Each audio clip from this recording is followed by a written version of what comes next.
Hello everyone, welcome to are tutorials.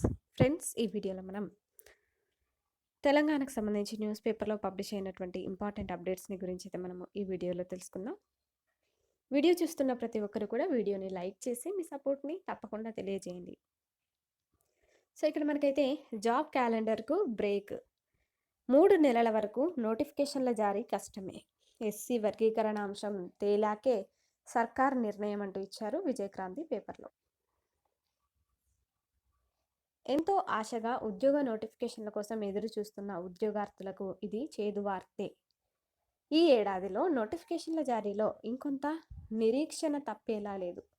నూతన సంవత్సరంలో ఇక వరుసగా వివిధ ఉద్యోగ నోటిఫికేషన్లు విడుదలవుతాయని భావించిన నిరుద్యోగుల ఆశలకు ప్రస్తుతానికి బ్రేక్ పడినట్లుగా తెలుస్తోంది. దాదాపు 3 నెలల వరకు ఎటువంటి నోటిఫికేషన్లు విడుదలయ్యే పరిస్థితి కనిపించడం లేదు. ఇదే అంశాన్ని అధికారిక వర్గాలు కూడా ధృవీకరిస్తున్నాయి. జాబ్ క్యాలెండర్ అమలుకు ఎస్సీ వర్గీకరణ అంశం ప్రధాన అడ్డంకిగా మారినట్లు అధికారిక వర్గాలు చెబుతున్నాయి. రాష్ట్రంలో ఎస్సీ వర్గీకరణ అమలు విషయంలో రాష్ట్ర ప్రభుత్వం వేసిన కమిషన్ ఈ అంశంపై కసరత్తు చేస్తోంది. ఎస్సీ రిజర్వేషన్ల అంశం కొలిక్కి వస్తే గానీ నోటిఫికేషన్లకు లైన్ క్లియర్ అయ్యేటట్లుగా కనిపించడం లేదు.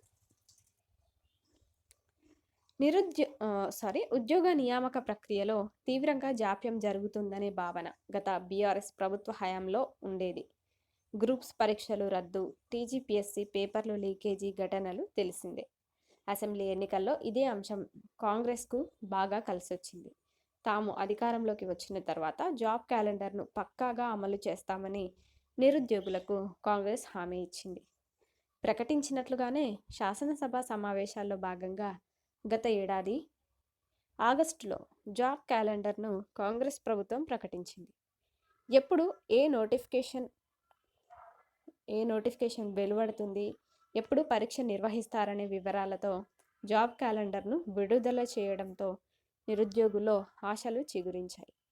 ఇక ఉద్యోగ నోటిఫికేషన్లకు సంవత్సరాల తరబడి నిరీక్షించాల్సిన పని లేదనుకున్నారు. ఎంచక్కా ఉద్యోగాలకు ప్రిపేర్ కావచ్చని అంతా అనుకున్నారు. కొంతమంది ప్రభుత్వ ఉద్యోగులు తమ ఉద్యోగాలకు సెలవులు పెట్టి ప్రిపేర్ అవుతూ ఉంటే, నిరుద్యోగ అభ్యర్థులు హాస్టల్లో, అద్దె రూముల్లో ఉంటూ కోచింగ్లు తీసుకుంటున్నారు. ఇలా నెలల నుంచి సంవత్సరాల తరబడిగా ప్రభుత్వ ఉద్యోగాల కోసం సన్నద్ధమవుతున్న వారు Ashok Nagar, RTC cross road, Dilsukh Nagar, అమీర్పేట్తో పాటు రాష్ట్రంలోని వరంగల్, ఖమ్మం, నల్గొండ తదితర పట్టణాల్లో ప్రిపేర్ అవుతున్న వారు లక్షల్లో ఉంటారు. ఎస్సీ రిజర్వేషన్ల అంశం తేలేంత వరకు జాబ్ క్యాలెండర్ ప్రకారం నోటిఫికేషన్లు విడుదల ఆలస్యమయ్యే అవకాశాలు కనిపిస్తున్నాయని ఇచ్చారు. అదేవిధంగా ఆలస్యంగానే నోటిఫికేషన్లు అంటూ కూడా ఇచ్చారనమాట. ఇక్కడ మనకి 2023 డిసెంబర్లో అధికారం చేపట్టిన కాంగ్రెస్ సర్కార్ బీఆర్ఎస్ హయాంలో వేసిన పలు నోటిఫికేషన్లకు సంబంధించి నియామక ప్రక్రియను పూర్తి చేయడంతో పాటు కొన్ని కొత్త నోటిఫికేషన్లను వేసింది. గత ఏడాది అక్టోబర్ నెలలో గ్రూప్ 1 నోటిఫికేషన్తో పాటు సెప్టెంబర్లో ఏఈఈ పోస్టులకు నోటిఫికేషన్లు వేయనున్నట్లు జాబ్ క్యాలెండర్లో ప్రకటించారు. కానీ వాటి ఊసే లేదు. జాబ్ క్యాలెండర్లో ప్రకటించినట్లుగా జనవరి నుంచి ఏప్రిల్ వరకు ఉన్న నోటిఫికేషన్లు కాస్త ఆలస్యం కానున్నట్లు తెలుస్తోంది.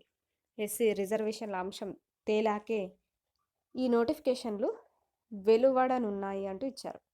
మేలో నోటిఫికేషన్లు వెలువడే అవకాశం ఉంది. తొందరపడి నోటిఫికేషన్లు వేస్తే తర్వాత వచ్చే న్యాయపరమైన చిక్కులు తలెత్తుతాయి. కాబట్టి ప్రభుత్వం ఆచితూచి అడుగులు వేస్తోంది. రిజర్వేషన్ల అమలు కోసం న్యాయ సలహాలను సైతం తీసుకుంటోంది. మరోవైపు జాబ్ క్యాలెండర్లో ప్రకటించినట్లుగా నోటిఫికేషన్లను వేయాలని నిరుద్యోగులు డిమాండ్ చేస్తున్నారు. ఇక 2025లో వెలువడే నోటిఫికేషన్ల వివరాలు అంటూ కూడా ఇచ్చారు మనకి. ఇక్కడ గెస్టెడ్ స్కేల్ ప్రొఫెషనల్ సర్వీసెస్ పోస్టులకు జనవరిలో నోటిఫికేషన్, ఏప్రిల్లో పరీక్షను నిర్వహించనున్నట్లు తెలిపింది. ఫిబ్రవరిలో డిఎస్సి నోటిఫికేషన్, ఏప్రిల్లో పరీక్ష. ఫిబ్రవరిలో ఫారెస్ట్ బీట్ ఆఫీసర్ నోటిఫికేషన్, మేలో పరీక్ష. ఏప్రిల్లో టెట్ నోటిఫికేషన్, జూన్లో పరీక్ష. అదేవిధంగా జూలైలో గ్రూప్ 1 మెయిన్స్ నోటిఫికేషన్, గత ఏడాది అక్టోబర్లోనే గ్రూప్ 1 నోటిఫికేషన్ వేసి ఈ ఏడాది ఫిబ్రవరిలో ప్రిలిమ్స్ పరీక్షను నిర్వహిస్తామని తెలిపింది. అదేవిధంగా ఏప్రిల్లో ఎస్ఐ నోటిఫికేషన్ ఆగస్టులో పరీక్ష. ఏప్రిల్లో పోలీస్ కానిస్టేబుల్ నోటిఫికేషన్, ఆగస్టులో పరీక్ష. జూన్లో డిగ్రీ కాలేజీలో అకాడమిక్ పోస్టులకు నోటిఫికేషన్, సెప్టెంబర్లో పరీక్ష. జూన్లో గవర్నమెంట్ డిగ్రీ కాలేజీలో డిగ్రీ లెక్చరర్ పోస్టులకు నోటిఫికేషన్, సెప్టెంబర్లో పరీక్ష. మేలో గ్రూప్ 2 నోటిఫికేషన్, అక్టోబర్లో పరీక్ష. జూలైలో గ్రూప్ 3 నోటిఫికేషన్, నవంబర్లో పరీక్ష. జూలైలో సింగరేణిలో పలు ఉద్యోగాలకు నోటిఫికేషన్, నవంబర్లో పరీక్ష అంటూ సో ఈ విధంగా అయితే ఇచ్చారు. సో ఈ విధంగా మనకైతే జాబ్ క్యాలెండర్కు బ్రేక్ అంటూ రావడం అయితే జరిగింది. ఇంకా నెక్స్ట్ అప్డేట్ చూస్తే వేసవి తర్వాతే సర్పంచ్ ఎన్నికలు, బీసీ రిజర్వేషన్లపై సాగుతున్న సందిగ్ధత, న్యాయ నిపుణుల సలహాలు తీసుకుంటున్న సర్కార్, గ్రామ సభల కారణంగా ఊర్లలో మారిన పరిస్థితులు, వేసవిలో ఓవైపు పరీక్షలు, మరోవైపు ఎండలు, వానాకాలంలోనే నిర్వహణకు సర్కార్ సమాయత్తం అంటూ సో ఈ విధంగా అయితే రావడం అయితే జరిగింది. నెక్స్ట్ త్వరలో గ్రూప్ 1, గ్రూప్ 2, గ్రూప్ 3 ఫలితాలు విడుదల చేస్తాం. గణతంత్ర దినోత్సవాల్లో టీజీపీఎస్సీ చైర్మన్ బుర్రా వెంకటేశం అంటూ మనకు రావడం జరిగింది ప్రభాత వార్త పేపర్లో.